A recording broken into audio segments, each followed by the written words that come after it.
Okay, so here we are. We're going to be doing a bunch of postmortems of a lot of my earlier games and mainly my horror ones for starters. And we're going to start off with All of Our Friends Are Dead. This is one that I'm probably most well known for. And yeah, we'll just get right into it.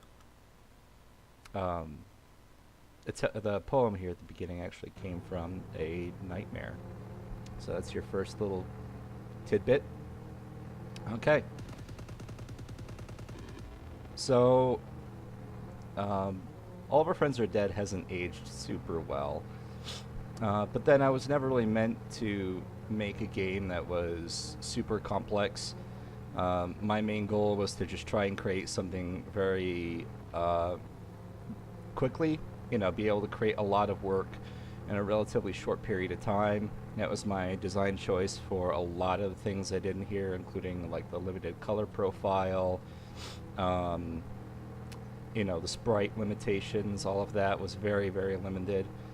In fact, the whole engine, this platforming engine you see right here, was actually created by somebody else. They were given full credit, of course, in the credits, but the mouse pointing the gun and all of that was designed by somebody else. And I just began to take all of that and pick it apart and very tediously start building a game.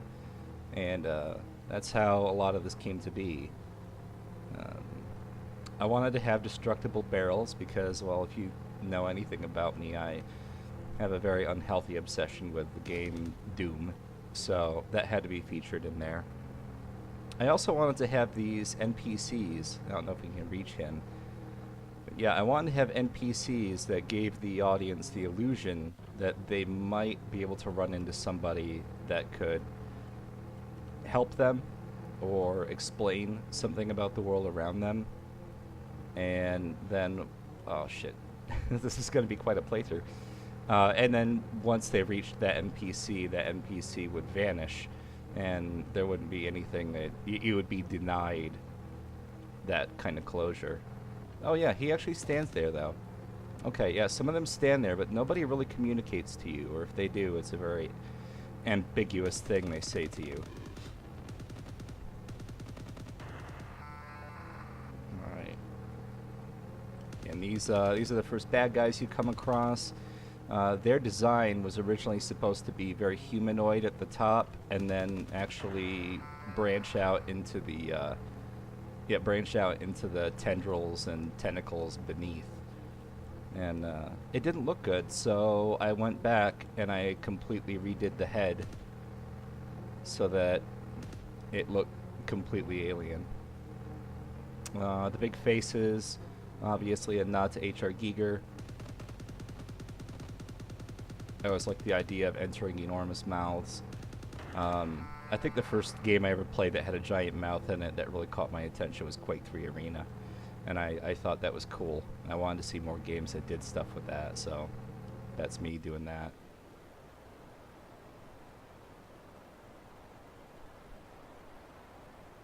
Yeah, and I also wanted very large areas where the player didn't really know what was going to happen next, where they had like a complete absence of control.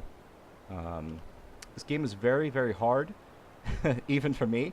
So I'm going to be doing a lot of quick saving and quick loading, just because at some parts it gets really fucking unfair. Okay, so there's some NPCs that disappear. Yeah, that was a very common occurring thing. Oh, fuck. There we go. Yeah, lots and lots of very, very cheap deaths. Um, if I could have gone back to redo anything, I would have eliminated a lot of the blind jumps and the cheap, cheap, cheap deaths in this. It's extremely unforgiving, and that wasn't a design choice. That was just me being very, very unfamiliar with how to make a game. It's funny. Shit. You think because you're good at games or you play a lot of games that that'll make you a good game designer? No. No, anybody who tells me, well, I think I'd be a good game designer because I play a lot of games and I'm good at them. Uh-uh. No, that's not a immediate qualifier for skill. I forgot to save right here. Um, it takes a lot of development and just a lot of trial and error. Um, not conceptualizing, but actually straight up fucking doing it. And that was a big thing that I avoided while creating All of Our Friends Are Dead. I didn't want to get caught in conceptualizing. I'd made a few attempts at making a game prior to this that never went anywhere other than maybe like 25% in because I would get caught in conceptualizing. So my big rule with All of Our Friends Are Dead and a lot of my other games following that was to really ignore the urge to conceptualize. I just wanted to create something that was uncomfortable and intense and weird. A lot of these lines here came from, again, nightmares. I hear a lot of people say that they can't read things in nightmares, and I've never really had a problem with that. I don't know if it means like, the brain sees text and then the imagination fills in what that text should be, but I've often have a lot of floating text in nightmares that I have. So I really try to include that in the creation of All of Our Friends Are Dead and Ensemble as well. Okay, here we go. Yep, okay, so we have a transition here where we have these characters that are walking with their heads down and blood is coming from their face as they march toward this oh, and there's another fading NPC group. But yeah, they're marching towards this open mouth. Again, this is another nightmare that I had. And it was very ambiguous. And all the characters in the nightmare were bleeding from their eyes, ears, and mouth. And they just marched off into the distance. Hives, like wasp hives, or something that really upset me a lot, so I threw that in as well. Let me see. Yeah, this is the first boss fight. And here's something that never really came through, I don't think. Yeah, it was supposed to be throwing these white things that it throws at the player. They are supposed to be NPCs. So they're supposed to be like corpses of people being thrown, or not even corpses, it could actually be alive, and they're being thrown out of the mouth of this giant creature.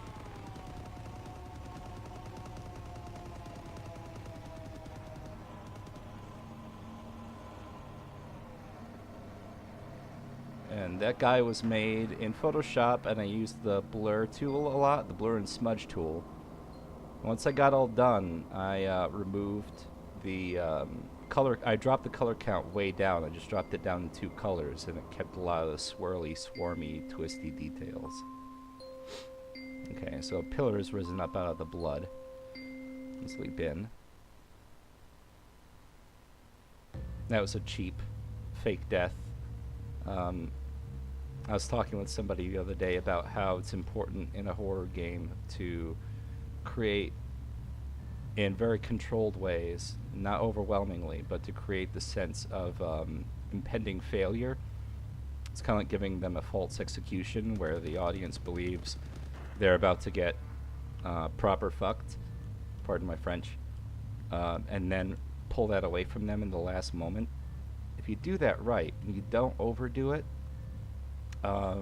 it can be a really powerful effect to make them feel very uncomfortable about their situation and their standing in the world. Okay. I had somebody once point out that I use impalement a lot in my horror games. Fuck. And they asked me why.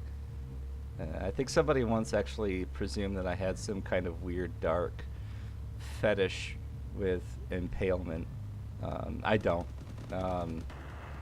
But I think just the concept of being run through is a very disquieting way to go for me. So I thought, well, why don't I play that up? Why don't I put that in the game? In fact, if you die, I'm going to do this right here. If you die being impaled, I want it to have a very unique death condition and not just the ordinary death. So, and you can see the protagonist fall through and the spikes. If I recall, that actually took a lot of work to do. Okay. God. Alright. Another good way to play this is to shoot at things that you know are off screen. Sometimes you can actually hear the bullets impacting on a target off screen. That's a good way for you to trust that you should keep shooting that way. So it's a horrible game design choice, but it's a good tactic to play this game successfully. Ugh. Save. Okay. For the record, F5 is quick save and F6 is quick load. God, so many blind jumps in this. This is actually very embarrassing to play through. Okay, so yeah, now we have another impaled person down here. And the line, kill the pigs. I think this is kill the pigs. Or kill the pig. And it shows impaled people on here. That was actually sort of a reference, a misunderstood reference to Lord of the Flies. For some reason, I had it in my head that the character Piggy didn't get killed by a giant rock, but was actually impaled. I later on found out that wasn't the case, but I went ahead and used that flawed reference as the direction for that piece. Oh, okay. Good thing I jumped preemptively on that. Okay. In through another mouth portal. It's a broken, open neck there. And this area here is supposed to kind of imply to the audience that this world really is completely falling apart. That neck, you know, no longer opening out to a mouth like in the prior level was my way of trying to imply that. And also, yeah, there's the NPC here that's dying and bleeding out while facing the giant bound statue. And then this, that graphic there was actually, I put lipstick on and I took a photo and then I messed with the contrast and it made it look like a woman's mouth. And I was just like, okay, you know, fuck it, we'll go with it. And I put the text, "She is not," and then the last line. A lot of people interpret that last line as saying she is not here. I think that's really interesting.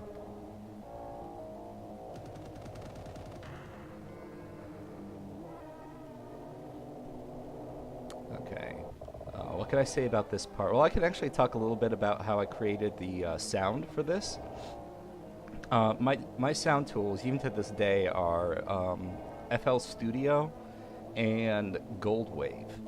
And very often I would use synthesized instruments in FL Studio, and then I would like record one track and I throw it into Gold Wave, and I would use what was called, I think it was the Doppler effect. And the Doppler effect allows you to adjust pitch and at different areas of the sound. And so I would just kind of wrangle that very, very gently and sometimes very intensely to create those strange dissonant noises, those bendy instruments that sound very warped. If you ever want to mess with people, make a pretty instrument that slowly goes out of tune, and then layer that over another refrain of itself that's also going out of tune in a different direction. They don't have to be perfectly opposite of one another. In fact, the more chaotic they are, but slight variations, the more that messes with people's ears. That's a very good way to make people feel subconsciously uncomfortable. Okay. Oh, yeah. Okay, so we got the Wasp guys now. Like I mentioned before, fuck, I forgot they spin around really fast like that. Wasps are really... oh, cheap death. Cheap death 286. Yeah, wasps are really creepy to me. Okay. Alright, I'm just gonna jump up here really quick. I'm gonna save again. I'd like to apologize for everybody who enjoys this game, because it is so hard. It's not even cute hard. It's just unfair and merciless. And maybe you like it for that. I watched some poor bastard, play this on his Twitch stream, and he was not at all happy with it. He had nothing good to say, and he had a lot of viewers on his stream, and so they all followed suit, and they were talking shit while he was talking shit, and I sat there and watched it, and it was like it was like watching a train wreck with your own train on the rack, and it was like it was hard, but it was also it didn't really make me feel angry. Other than the fact that I was like, wow, I really was bad at plotting this level out. And it really galvanized me to try and create something with a lot more craftsmanship following that stream. So to that guy, thank you, you son of a bitch. Okay, so here's another piece. Again, sort of implying this Rorschach ink blot narrative. And there's no real explanation to who he was. Okay, so this is the big mean boss fight. Obviously, the graphic is based on a fetus. This is long before Edmund McMillan really started getting excited about his strange fetus design choice, like Binding of Isaac and stuff like that. Oh god.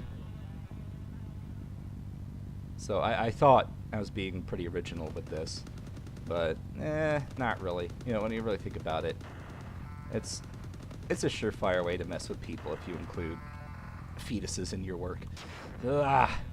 Okay, forgive me. This is going to be a little bit tricky. I forgot how to fight this. Oh yeah, okay. Okay, no, I got it. Blind shots. Just dumb blind shots. Okay, you can shoot the bullets. That's good. Okay, leave those away. It's like a really slow, oppressive bullet hell, isn't it?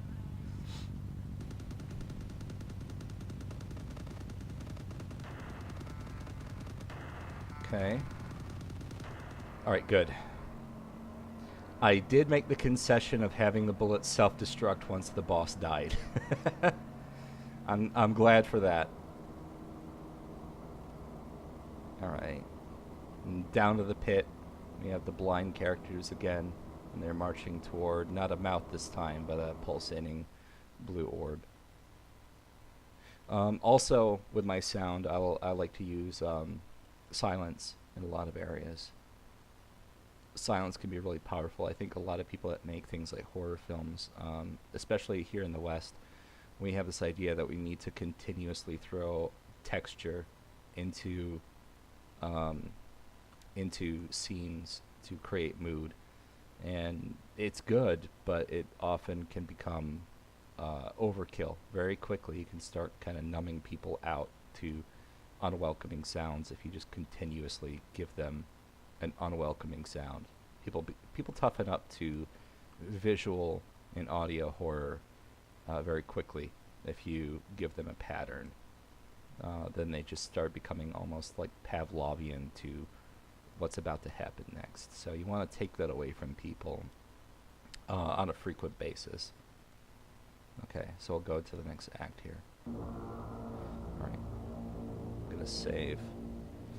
Oh, there is a little saved marker. Huh. It must be stripped off the screen a little bit because I originally made this with a 4:3 ratio in mind. And now that 16:9, 16:10 screen ratios are all the rage, things are a little bit off-center now. Okay, so I didn't really know how to make a locked door that would unlock in this, so I just created an event where if the player collides with the key, then the locked door becomes unlocked. And hey, it worked. If you're starting out and you're making a game and you need keys and an inventory system is a little bit beyond you, just go ahead and create a key item that destroys itself when it's touched and opens the door that was locked. It works just as well. So here we go. I'm gonna save. Okay. And here was an interesting thing that I worked with. I gave the audience an NPC that was alive. And I don't know how many people really picked up on this idea, but the NPC is alive. And this whole time you've been surrounded by basically either empty or dead people. And you've had no friends, literally no friends. And you come across the only living creature in the game. And the only way for you to progress in the game is to kill the only friendly person that you ever come across. And I try to make this really intense scream. And so there you get the key and you're allowed to continue. But anybody who's picked that up, and they've messaged me, they've said, you know, you're a son of a bitch. And yeah, it's an effective way to really mess with the expectations of the audience. I'm gonna quick save right there. Okay. Oh god, why was I such a mean asshole? Okay. Oh yeah, and you can offer just one, don't you think? Was a line implying that why don't you sacrifice one human? Apparently, whatever the malevolent thing is in this game has been surviving off of sacrifices.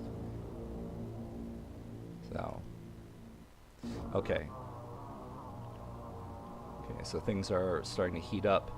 A good way to beat this bastard is just to shoot blindly into the hole. And just keep your direction steady. Okay, see? That's a good way of doing it. If the game's gonna be cheap back. Alright. Also, these accelerator things, if you ever get stuck on them, like this, if you just push down, you can descend them. I don't know how many people know that or not. Oh, fuck me. That was close. Alright. I'm gonna save again. I'm trying cheap shot through here. I hope I hit that wasp. No, I'm not gonna be able to. Okay. That reverse sound is actually a symbol that, again, I messed with the tempo a lot. Alright. God, this is hard. Whew. Okay.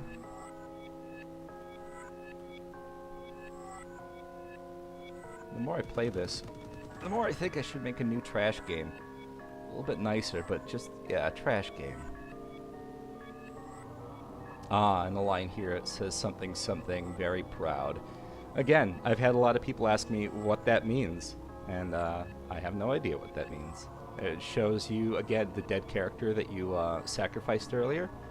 So, I'm a horrible person. I don't know what to tell you. I don't have a really clever story about that picture that just showed. Again, I used my face. I mean, obviously I wear a lot of makeup and dress strange, but I'm not really a vain person. I don't like the idea of, I didn't ever feel the idea that I had to shoehorn my face into my games. It was just a thing. If I needed a face, I had my face, and I could do stuff with it and get a picture really quick and keep working. So, I mean, that was very often why I used my face and stuff. There was no deeper meaning other than it was an immediately available resource. Ugh.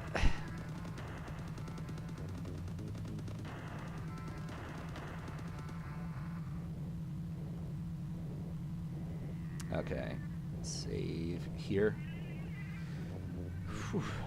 A lot of the backgrounds, everything I did here was all done in Photoshop, and very often, like earlier with the boss that I mentioned, I used the technique of starting off in full color And then I would use the smudge tool to warp things a lot. And then I would drop the color count way, way down. And I would go to a limited palette of like maybe 2 or 3 colors. And then I would highlight the colors that I wanted to change with like a magic wand and start adjusting them individually. God damn. And that's a really good way to get some good twisting and distorting very rapidly. Okay, let's save again. I'm not sure how that works with 3-dimensional assets, 3D models. I should experiment with that a little bit more. But for 2D assets, large 2D assets, it's pretty good. Oh yeah, and the super hard tentacle bastards. Okay. Let's save here.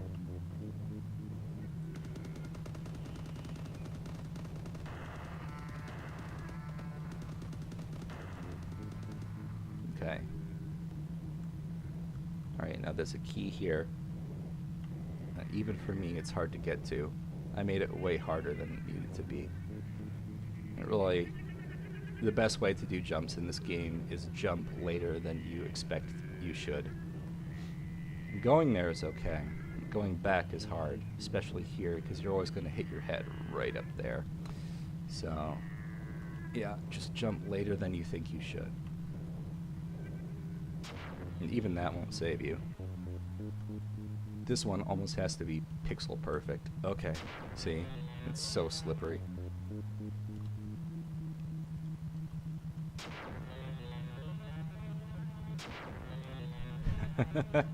God damn.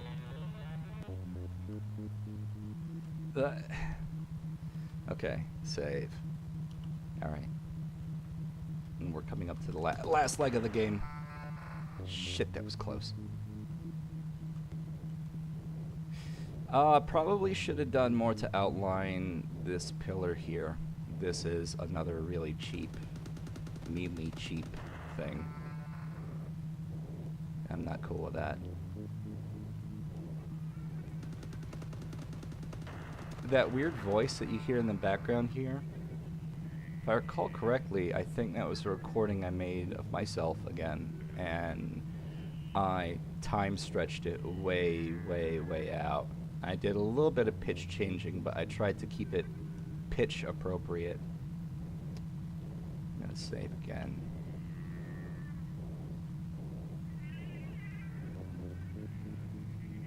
And you'll be fit for more than ashes. Again, that was a nightmare thing that I heard. Alright, so onto the boss fight. Yep. And you can die instantly right when you enter the boss fight. Man. That was an asshole. Alright. Jump up here. Get the key. I think I just used the church organ for this. And I did, again, very, very tiny little changes to the pitch. I had maybe 2 or 3 church organs going at the same time. And I think I have a clarinet in there, or an oboe. I just let the notes pan out. Okay.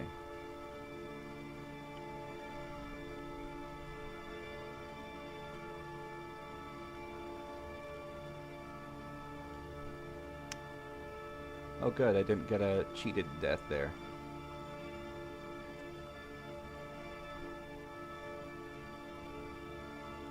I think I made this game in the span of about, oh god, a month?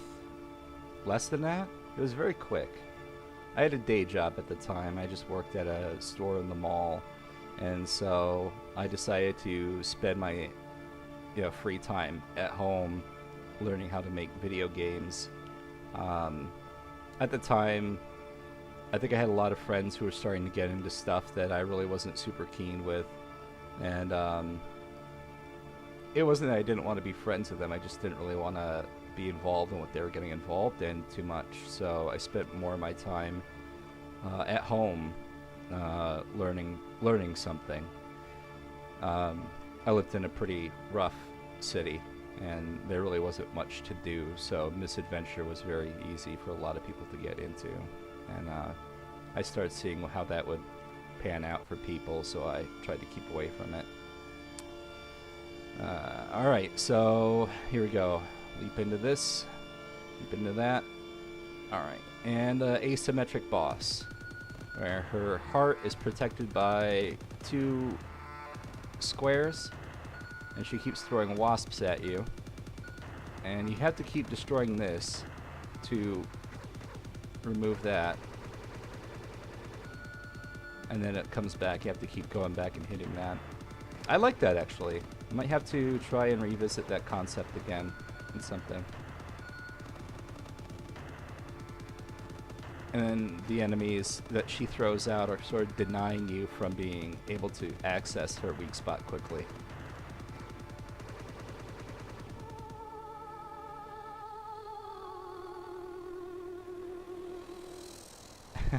And that voice was made by Vocaloid.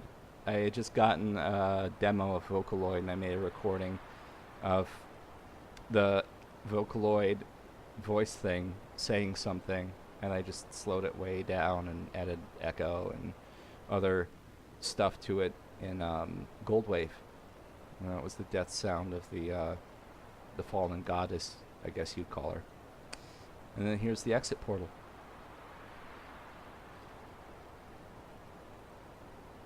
Trying to remember if there's a story behind this poem here.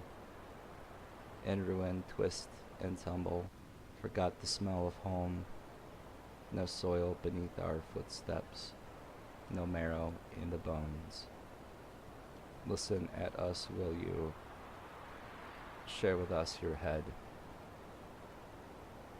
Do hide behind the iris, as all of our friends are dead. Yeah. I made the choice to use improper grammar in a lot of this. A lot of the experiences I've had in nightmares where somebody has spoken or I've heard a voice, very often improper grammar is used, strangely phrased things, very stilted. I tried to carry that out with this poem. I don't think I actually had this poem in any nightmare, though. I think this is just something that I put together. Usually the thoughts are never quite this elegantly constructed. So that was something I just consciously did.